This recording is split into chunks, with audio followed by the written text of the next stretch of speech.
He proved many things. One is he is proving that we did make a major omission in club superstar, at least it would appear. That Jimmy Butler waiting in line was, listen, it's a new establishment.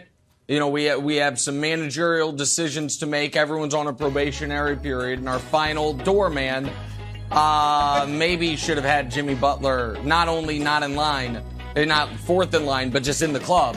And I'm not sure who we're kicking out, but it might be, I hate to say it this morning, but me and Patrick Beverly, for the first time, might have something in common other than both owning Versace robes. Maybe a little CP3 slander coming. But that's not all he proved, Brew. Piling on. Here's the other thing he proved. He proved that something that we have always acknowledged exists in the opposite direction exists in a positive direction. We have always acknowledged that there are guys who are great, historically great, regular season performers who get 20 to 30% worse in the playoffs. Karl Malone. Right. His regular season numbers are that of a top 6 all-time guy. His postseason numbers are not that. Not close to that. James Harden. Another guy. He's one guy in the regular season. He's another guy in the postseason. Why don't we start to acknowledge the opposite might exist as well? Jimmy Butler, Brew, in the last 6 years, 5 times has scored 40 points. Regular season and postseason. 0 have come in the regular season. All of them have come in the postseason. This year, 0 40-point regular season games, 3 in the postseason. The year they made the finals, 0 40-point games, 2 in the postseason.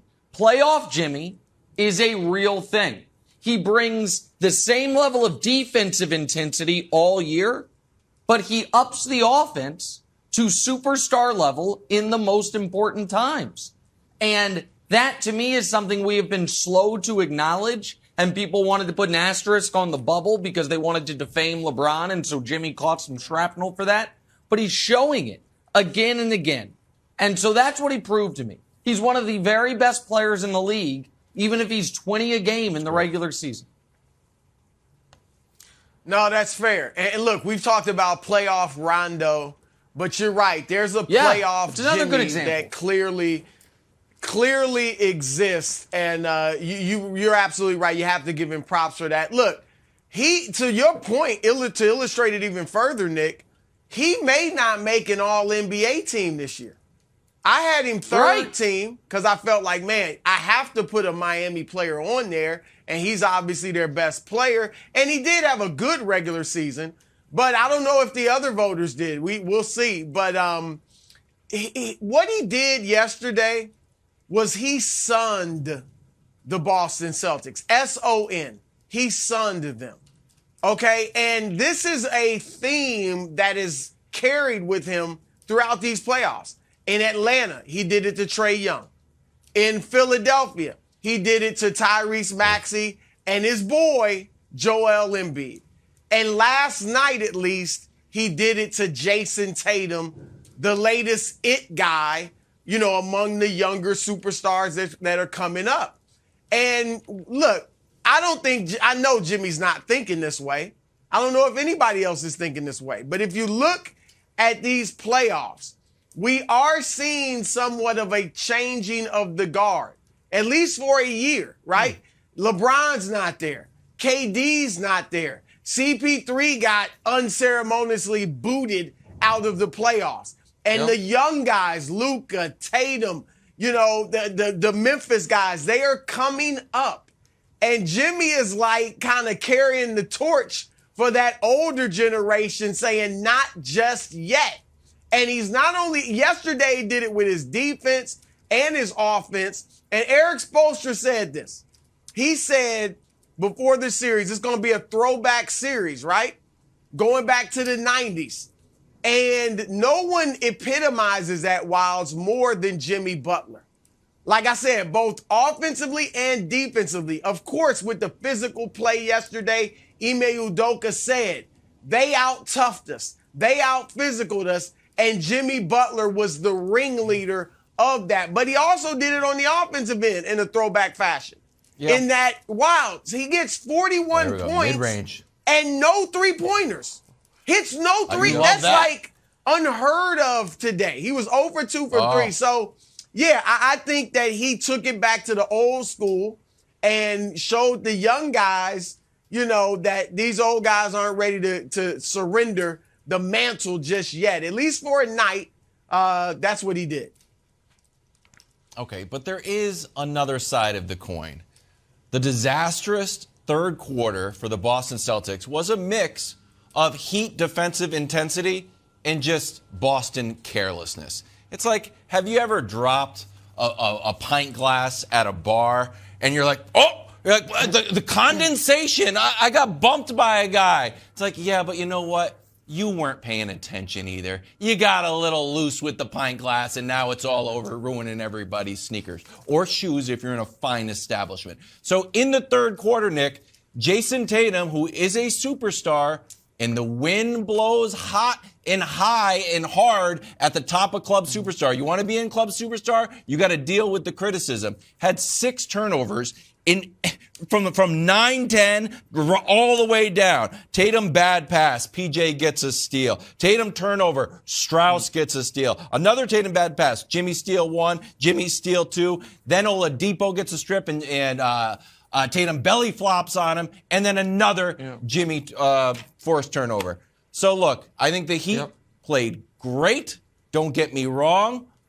But the Celtics, and specifically Tatum, not taking care of the ball was the accomplice to the Heat win. And I know it's like, it's just one quarter, it's just one half, it's just a bad game.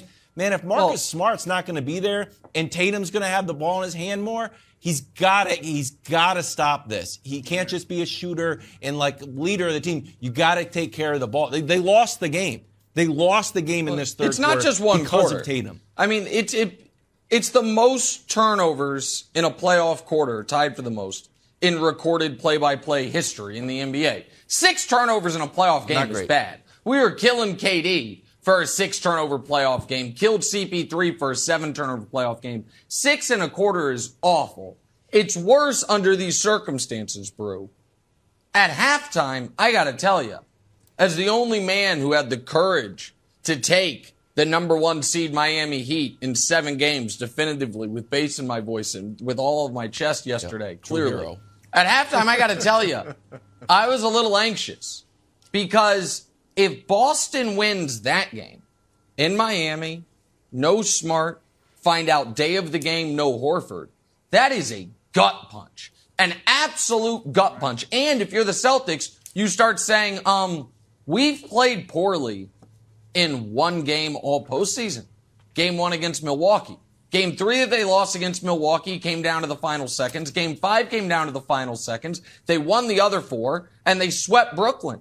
If they were up double digits at halftime, Brew. If they end up winning this game easily, you start saying, oh my God, and they're getting people back. Instead, Miami did what they needed to do, and that game flipped with Miami playing what I would argue is perfect defense for 6 minutes. 22-2 in the first half of the third quarter, the first 6 minutes of the third quarter yesterday. And almost all 22 points were generated off live ball turnovers and stops. They were getting out and doing their thing. It was a masterclass in Heat culture, Heat defense, and Jimmy Butler was at the forefront of it in a positive way, and Tatum was at the forefront of it in a negative way. Look, the Heat have been the best third quarter team in the playoffs. They've been blowing teams out in that third quarter, and you saw it yesterday. But Wiles is right, Nick, taking nothing away from the Heat. But Jayson Tatum, I mean, some of these turnovers, you're like, what in the world is he doing? I remember when Magic Johnson had his terrible finals in 1984, my father said, if I didn't know better, I think Magic threw that series. And we know he didn't, but that's what my dad said. That's how bad it looked. And some of these turnovers, if I didn't know better, I think Jayson Tatum was throwing that game like he just dribbled straight into the double team right there. You see Jimmy Butler waiting in the passing lane. Awful. Yeah, so there he is again. You see Butler lurking. So, again, obviously he didn't do that. Tatum didn't throw it. But these were just boneheaded plays by him. What in the world was that? And so, yeah, I think Boston, terrible pass I mean, give the Heat credit, but a lot of it was self-inflicted by Jayson Tatum. I mean, this is comical almost. So, yeah, that was yesterday. Thanks for watching. Subscribe here to get the latest from the show. Also, be sure to check out more of the best clips from First Things First, or go watch a few segments from our other shows on FS1.